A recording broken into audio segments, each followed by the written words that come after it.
ఇప్పుడు నేను ఈ వీడియో మాట్లాడుతున్న టైంలో బంగ్లాదేశ్ రాజధాని ఢాకా ఇక్కడ మీరు స్థితిగతులు గమనించారు అనుకోండి. మీకు టోటల్గా అంటే బంగ్లాదేశ్ సైన్యము అనండి, బంగ్లాదేశ్ ఆర్మీ కదా, ఒక 45 బ్రిగేడ్స్, ఇందులో ఒక 100 మంది సైనికులు. మీరందరూ కూడా మీ ట్యాంకులు తీసుకొని ఆర్మర్డ్ వెహికల్స్ తీసుకొని నేరుగా ఢాకా దాకా రండి. సో అక్కడ మనము డిప్లాయ్ అయి ఉండాలి. ఎందుకు? మహమ్మద్ యూనస్కి వ్యతిరేకంగా అతని ఇస్లామిక్ జిహాదులు, ఈ జిహాదులు ఉన్నారు చూసారా, వాళ్ళు బాంగ్లా కంటోన్మెంట్ పైన దాడులు చెయ్యాలి, దాన్ని స్వాధీనము చేసుకోవాలని ఒక ప్లాన్ వేశారు. మామూలుగా చూడండి, మిలిటరీ తిరుగుబాటు అని అంటాం, మిలిటరీ ఖూ, COUP, ఇందులో P సైలెంట్, సో మిలిటరీ ఖూ అని అంటారు. మీకు ఎలక్టెడ్ గవర్నమెంట్ పైన అంటే ప్రజలు ఎంచుకున్న ప్రభుత్వం పైన మిలిటరీ వాళ్ళు ఒక్కొక్కసారి ఇలాంటి కుట్ర అనేది పన్నుతారు. కానీ ఇక్కడ ఏం జరిగింది? ఎలక్టెడ్ గవర్నమెంట్ షేక్ హసీనాది, ఆవిడపై కుట్ర పని మహమ్మద్ యూనస్ అనబడే చీఫ్ అడ్వైజర్ వచ్చాడు. ఇతని మీద మళ్ళీ ఒక తిరుగుబాటు, చూడండి ఎంత విచిత్రంగా ఉందో. సో ఈ తిరుగుబాటు ఏ స్థాయిలో ఉంది అంటే, ఇవాళ వాళ్ళ రాజధాని ఎటు చూసినా కూడా మీకు బంగ్లాదేశ్ ఆర్మీకి సంబంధించిన ట్యాంకులు, అలాగే మీకు సైనికులు, ఇలాంటి ఆర్మర్డ్ వెహికల్స్ ఎక్కడ పడితే అక్కడ కనిపిస్తున్నాయి. పెద్ద పెద్ద కాన్వాయ్స్, అంటే నెక్స్ట్ 2 డేస్లో భారీగా ఏదో జరగబోతుంది అనడానికి ఇది సంకేతం. మరి ఇక్కడ భారత్లో చూశారు అనుకోండి, రాష్ట్రీయ స్వయం సేవకులు, సో వీళ్ళు కరెక్ట్గా టైం చూసుకొని ఒక భారీ మీటింగ్ అండి, అందులో ఒక రెజల్యూషన్, బంగ్లాదేశ్లో మైనారిటీలు ముఖ్యంగా హిందువుల పట్ల జరుగుతున్న ఈ అరాచకాలు కంటిన్యూస్గా మహమ్మద్ యూనస్ వచ్చిన దగ్గర నుంచి కూడా ఇలాంటి అట్రాసిటీస్ జరుగుతున్నాయి కదా, దీనిపై ఒక యునైటెడ్ నేషన్స్ అనండి, గ్లోబల్ కమ్యూనిటీ అనండి, అలాగే ఎక్స్టర్నల్ ఫోర్సెస్. సో నాకేమనిపిస్తుందో చెప్పమంటారా? నేను చూసే సీన్, ఇలా చేస్తే తప్పు అంటారా, రైట్ అంటారా? అంటే మొత్తము ఒక ఇండియా టుడే ఆర్టికల్ అనండి, ఇండియన్ ఎక్స్ప్రెస్, అలాగే ఎన్నో ప్రముఖ ఛానల్స్, వీళ్ళు పంపిస్తున్న వార్తలను బట్టి నాకు ఒక పిక్చర్ మీరు చెప్పండి. ఇది ఎలా ఉండాలి అంటే, ఇప్పుడు మహమ్మద్ యూనస్ చైనా వెళ్తున్నాడు అని మాట్లాడాం. ఎప్పుడు? మార్చి 26 వెళ్ళి ఇతను జీ జింగ్పింగ్ని కలుస్తాడు. కలిసి భారత్ మా మీద తీవ్ర స్థాయిలో ఒత్తిడి తీసుకొస్తుంది. మొన్న మాట్లాడాం, 17 లక్షల మెడికల్ వీసాస్ మనం క్యాన్సిల్ చేసాం. 17 లక్షల మంది బంగ్లాదేశ్ ప్రజలకు మనము ట్రీట్మెంట్ చేయడానికి రెఫ్యూజ్ చేసాం.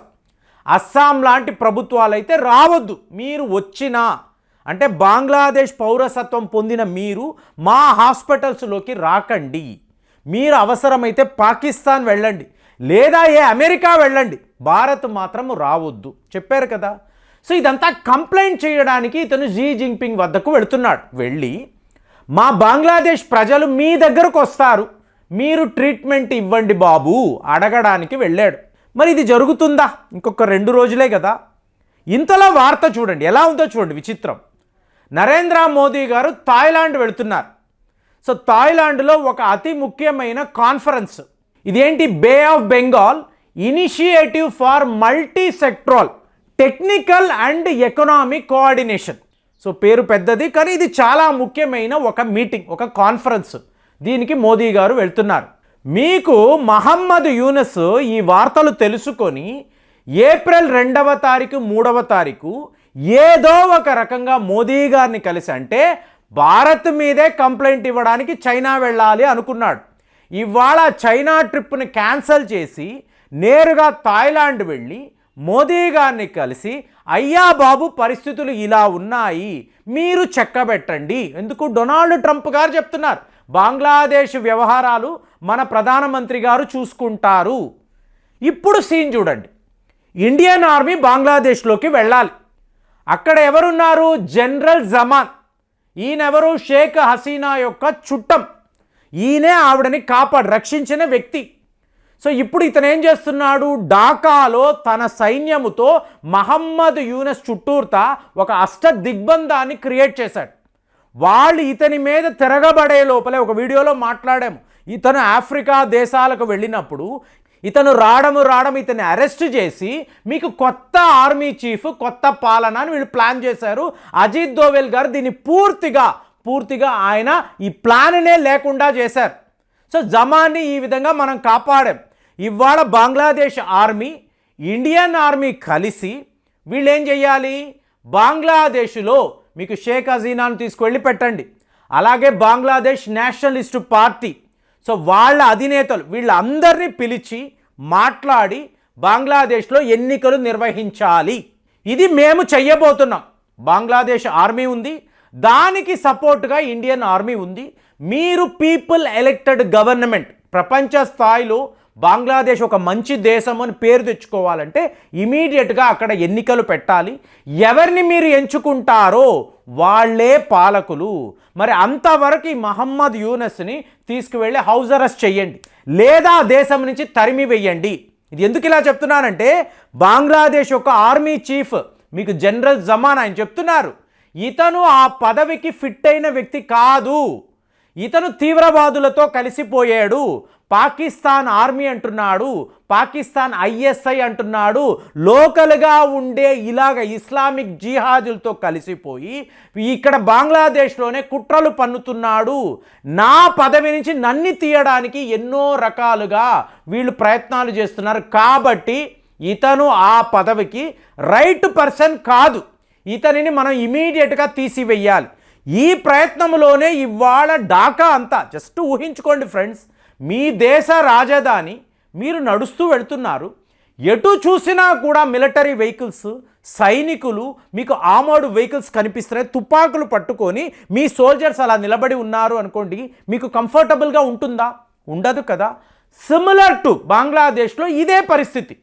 సో అలాంటప్పుడు ఈ మహమ్మద్ యూనస్ని మీరు పట్టుకొని తీసుకువెళ్ళి మీ ఆ దేశం తరిమేశారో అనుకోండి, పిక్చర్ క్లియర్గా ఉంటుంది. అందుకని ఇక్కడ ఏదో మిలిటరీ పాలన రావాలి, ఏదో మయన్మార్ లాగా ఒక ఆఫ్రికన్ కంట్రీ అలా కాదండి. వీళ్ళు టోటల్ కంట్రోల్లోకి తీసుకొని ఇండియన్ ఆర్మీ సపోర్టుతో బంగ్లాదేశ్ ఆర్మీ మళ్ళీ ఎన్నికలు నిర్వహించాలి. డెమోక్రటిక్ ప్రాసెస్లో ఇది జరగాలి. ఈ పని మనం చెయ్యగలిగేమో అనుకోండి, ఆర్ఎస్ఎస్ వాళ్ళు కోరుకుంటున్నారు మన హిందువులను కాపాడాలి, మైనారిటీస్ని కాపాడాలి, ఏదో ఒక పెద్ద లెవెల్లో చర్య ఉండాలి అని అన్నప్పుడు మీరు ఖచ్చితంగా ఈ పని చెయ్యాలి. అక్కడ అమెరికా నుంచి ఎవ్వరు మిమ్మల్ని ఆపరండి, యూరోప్లో ఎవరు ఇవాళ భారత్ను ప్రశ్నించరు. ఇదే కరెక్ట్ అయిన టైం, నాకు తెలిసి ఇదే కరెక్ట్ అయిన టైము. బంగ్లాదేశ్లో మళ్ళీ మీరు ఎన్నికలు నిర్వహించండి. దీనికి ఇండియన్ ఆర్మీ బంగ్లాదేశ్లోకి అడుగు పెట్టాలి. పెడితే ఏమవుతుంది అంటే బంగ్లాదేశ్ ఆర్మీ కూడా మనల్ని వ్యతిరేకించరు. ఎందుకు? వాళ్ళ ఆర్మీ జనరల్ కూడా మనకు సపోర్టుగా నిలబడే వ్యక్తే. ఎందుకు? షేక్ హసీనాకు మనం ఆశ్రయం ఇచ్చి ఉన్నాము, ఇవాళ ఆవిడ ఢిల్లీలో ఉన్నారు. ఈ పని మనం చెయ్యగలిగేమో అనుకోండి, ఈ మహమ్మద్ యూనస్ అనబడే పీడ బంగ్లాదేశ్కి విరగడవుతుంది.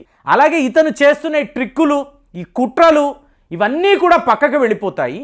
ఎప్పటిలాగే బంగ్లాదేశ్ మన పొరుగు దేశము, మన ఫ్రెండ్లీ కంట్రీ, ఎప్పుడు మన మీదే ఆధారపడే ఒక దేశము. అలాంటి దేశాన్ని మనము కాపాడిన వాళ్ళం అవుతాం. కాబట్టి ఇవాళ మొహమ్మద్ యూనస్ ముందు ఉండే ఆప్షన్ ఏమిటి? ఆ చైనా ట్రిప్ను క్యాన్సిల్ చేయి, మోదీ గారి యొక్క అపాయింట్మెంట్ కోసం ట్రై చేయి, ఈ వివరాలన్నీ చెప్పు. ఆయన అపాయింట్మెంటే ఇవ్వడు. ఒకవేళ ఇస్తే, ఒరే నువ్వు ఏం చేస్తున్నావు, జో బైడెన్ని చూసుకొని నువ్వు మా దేశాన్ని దూరం చేసుకున్నావు, మేమిచ్చిన సపోర్ట్ని అంతా పక్కన పెట్టావు, ఇండియా అవుట్ అనే క్యాంపెయిన్ని మొదలుపెట్టావు, ఇదంతా నీకు అవసరమా? సో నువ్వు దిక్కున్న చోట చెప్పుకో, మేము ఏం చెయ్యాలో అదే చెయ్యబోతున్నాము అని చెప్పి క్లియర్గా మోదీ గారు చెప్తారు. అంటే ప్రొవైడెడ్ విత్ అపాయింట్మెంట్ ఇస్తే. లేకపోతే నేను ఆలోచించిన option Bangladesh army, Indian army మొత్తం అక్కడ ఉండే ఈ సోకాల్డ్ ప్రభుత్వం దీనిని తీసివేసి మళ్ళీ బంగ్లాదేశ్లో ఎన్నికలు అనేవి వాళ్ళు నిర్వహిస్తే ప్రతిదీ కూడా ఆ న్యూ నార్మల్ అంటాం చూసారా, పర్ఫెక్ట్గా ఎగ్జిక్యూట్ అవుతుంది. ఇదైతే నాకు వచ్చిన ఆలోచన. మరి మీరు కూడా ఆలోచిస్తూ ఉంటారు కదా, మీకేమనిపిస్తుంది? ఇంతంత మంది సైనికులు మీకు ట్యాంకులు వేసుకొని దాకా వచ్చారు అంటే అక్కడ వ్యవహారం ఏమిటి? కామెంట్స్లో రాయండి. మళ్ళీ వచ్చే వీడియోలో కలుద్దాం. జై హింద్.